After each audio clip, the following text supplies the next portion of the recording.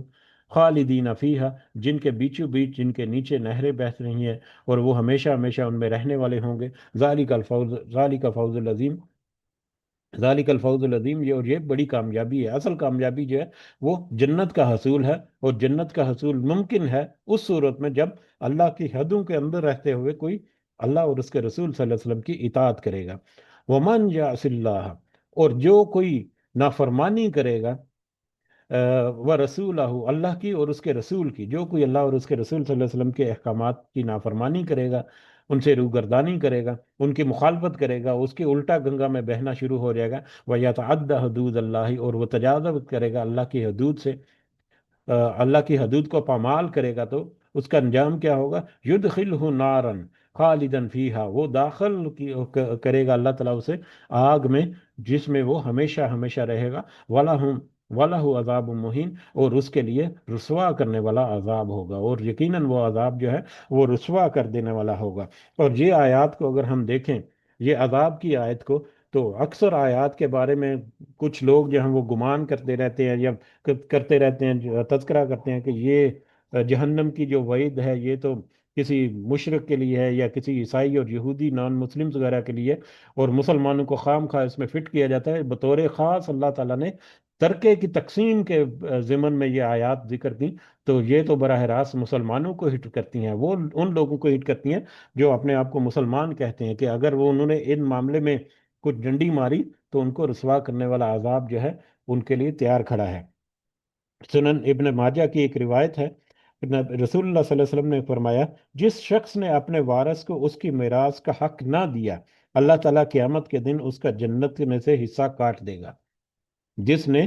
کسی وارث کو اس کا میراث کا حق نہ دیا، تو قیامت کے دن اس کی جنت کا حصہ جو ہے وہ اللہ تعالیٰ کاٹ لیں گے۔ یہ کتنی بڑی وعید اور کتنی بڑی وارننگ ہے، اس کے باوجود ہمارے معاشرے میں، ہمارے ارد گرد اگر ہم دیکھیں تو جائیداد یا ورثے کی تقسیم جو ہے اس میں کس کس طرح سے قدغن کی جاتی ہے، کس کس طرح سے اللہ تعالیٰ کی حدوں کو پامال کیا جاتا ہے۔ اللہ تعالیٰ ہم سب کو ایسی بہت ساری صورتیں جو ہیں، اللہ تعالیٰ ہمیں محفوظ رکھے، اور اللہ تعالیٰ ہمیں توفیق دے رکھے کہ ہم اپنے معاملات کو درست کریں۔ اللہ تعالیٰ ہمیں یہ بھی توفیق رکھے کہ ہمارے جاننے والے چاہنے والے جو ہیں، جن سے ہم محبت کرتے ہیں یا جو ہم سے محبت کرتے ہیں، ان کو بھی تھوڑا سا گائیڈ کرتے رہیں اپنی استطاعت کے مطابق، کہ وہ اپنے معاملات کو بہتر رکھے۔ ان معاملات میں بھی بطور خاص دیگر سارے معاملات بھی یقیناً ہیں اس میں، تو اس میں بہت سارے معاملات جو ہیں وہ ہمارے معاشروں میں ہوتے ہیں، کئی دفعہ غیر شرعی انداز میں جو ترکہ جو ہے اس کی تقسیم کی جاتی ہے، جیسے کہ زندگی میں ہی باپ نے کہہ دیا کہ فلاں پلاٹ یا فلاں مکان جو ہے وہ فلاں کو دے دو، فلاں فلاں کو دے دو۔ ہو سکتا ہے ایک پلاٹ جو ہے اس کی مالیت جو ہے وہ دوسرے پلاٹ سے بہت مختلف ہو، لیکن ایسی صورت میں وہ اپنی زندگی میں، ایک تو اپنی زندگی میں تقسیم نہیں کر سکتا، اور دوسرا اس کی تقسیم میں ناانصافی، وہ زندگی میں تو تقسیم ممکن ہی نہیں، اس کے مرنے کے بعد کوئی اس طرح سے کہے گا کہ چلو ٹھیک ہے، فلاں فلاں کو، فلاں فلاں کو۔ ہاں، یہ ہو سکتا ہے، یہ ضروری ہے، لازم و ملزوم ہے کہ پورے ترکے کی کیلکولیشن ضرور کی جائے۔ دو پلاٹس ہیں مثال کے طور پر، ایک جو ہے وہ کم اماؤنٹ کا ہے، دوسرا زیادہ اماؤنٹ کا ہے، تو دونوں اماؤنٹ کو جمع کر کے جتنی اماؤنٹ بنتی ہے اس میں سے پھر حصہ نکالیں کہ فلاں کا کتنا، فلاں کا کتنا، اس میں سے پھر کوئی اگر اپنے حصے کو چھوڑ دے، کوئی ہبہ کر دے، گفٹ کر دے، یا کسی کو کوئی حصہ ادا کر کے اپنے پاس لے لے، تو وہ الگ باتیں ہیں، لیکن اس کا حق جو ہے وہ متعین کرنا ضروری ہے۔ یہ بہت اہم ہمارے لیے نقطہ ہے اس میں ہے کہ کیلکولیشن جو ہے وہ بھی ضرور ہونی چاہیے۔ آج کل کے نام نہاد جو قوانین ہیں، وہ این جی اوز ٹائپ، جو لبرل قسم کے ٹائپ، جو مرد اور عورت جہاں وہ برابری ہے، مرد اور عورت کی برابری کی وجہ سے معاشروں میں کس قدر بگاڑ ہے، وہ بھی ہم نے غالباً نکاح اور طلاق کے ضمن میں اس سے پہلے بڑی تفصیل سے ہم نے تذکرہ کیا تھا کہ مسلم معاشروں میں عورت کی برابری کو لے کر جو انہوں نے قوانین بنائے ہیں اس میں کس کس طرح سے معاملات جو ہیں وہ گڑبڑ ہوتے ہیں۔ اسی طرح سے عام طور پر بیٹیوں اور بہنوں کو محروم کر دیا جاتا ہے، یا بہنیں اور بیٹیاں جو ہیں وہ اپنے حصے کا تقاضا ہی نہیں کرتی۔ ایسی صورت جو ہے وہ بھی نہیں آنی چاہیے، ہر ایک کو پتہ ہونا چاہیے، بیٹیاں اور بہنیں جو ہیں یقیناً وہ اپنے بھائیوں کے حق میں بڑی نرم ہوتی ہیں، بڑی وہ مطلب ان کی پرسان حال ہوتی ہیں کہہ لیں، لیکن اس کے باوجود پتہ ہونا چاہیے کہ انہوں نے، ان کا کتنا حصہ بنتا تھا جو انہوں نے چھوڑ دیا۔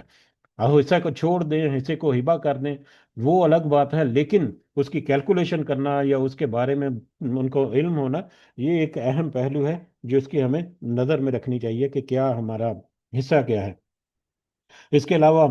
شریعت کا علم جو ہے وہ عام طور پر بہت کم ہوتا ہے، اور ایک سب سے اہم بات جو ہے وہ تقسیم کو مؤخر کر دیا جاتا ہے، ترکے کی جو تقسیم ہے اس کو کئی کئی نسلوں تک وہ تقسیم ہی نہیں کیا جاتا، جس کی وجہ سے بہت ساری کمپلیکیشن ہوتی ہیں۔ ایک بندہ جو ہے وہ فوت ہو گیا، اس کے آگے اولاد تھی، دو تین بہن بھائی تھے، انہوں نے بھی اس کو تقسیم نہیں کیا اس ترکے کو، پھر ان کو اولاد جو ہے ان کی اولاد کی آگے اولاد ہو گئی، تو اب وہ جتنا وہ آگے بڑھتا جائے گا، جتنا وقت گزرتا جائے گا، اتنے وہ معاملات جو ہے وہ کمپلیکیٹڈ ہوتے چلیں گے۔ لہذا اس ترکے کو تقسیم کرنا، وقت کے اوپر تقسیم کرنا، اور حسن سلوک،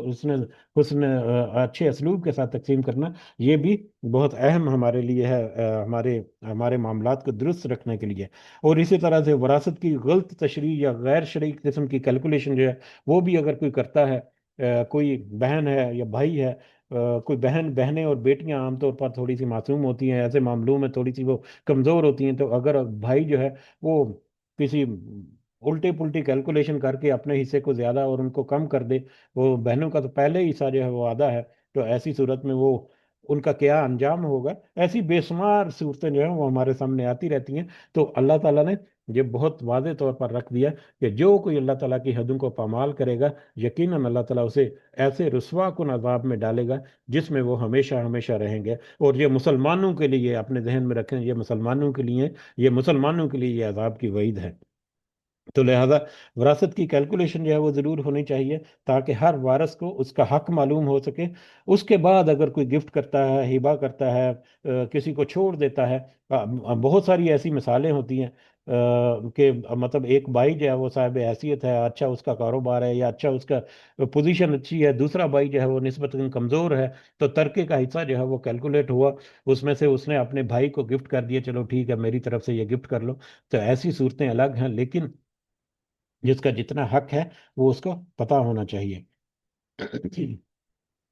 تو بہرحال اللہ تعالیٰ سے دعا ہے کہ اللہ تعالیٰ ہمیں ان سارے معاملات میں صحیح سمجھ اور صحیح فہم کے ساتھ ہمیں اپنی اصلاح اور اپنے معاملات کو درست رکھنے کی اللہ تعالیٰ توفیق عطا فرمائے۔ آج کا سبق جو ہے وہ خاص کر بہت سارے ایسے احکام پر مبنی ہے جو ہمارے روزمرہ کے معاملات میں یا ہماری زندگیوں میں ایک دفعہ تو ضرور آتا ہے۔ اللہ تعالیٰ ہم سب کے لیے آسانیاں کرے۔ میرے کہنے میں، سننے میں کوئی غلط بیانی، کوئی غلط بات منہ سے نکل گئی، قصدن یقیناً نہیں کی، اللہ تعالیٰ کی رضا کے لیے اچھی نیت کے ساتھ، لیکن اگر اس میں کوئی کمی بیشی ہے، کوئی کوتاہی ہے، کوئی علم کی کمزوری کی وجہ سے، لغت کی کمزوری کی وجہ سے کوئی اس میں اونچ نیچ ہے، تو اللہ تعالیٰ مجھے معاف فرمائے۔ آمین یا رب العالمین۔ اور اللہ تعالیٰ ہمیں ان سارے معاملات میں نصیحت کے ساتھ عمل کرنے کی بھی توفیق عطا فرمائے۔ آمین یا رب العالمین۔ وما علینا الا البلاغ المبین۔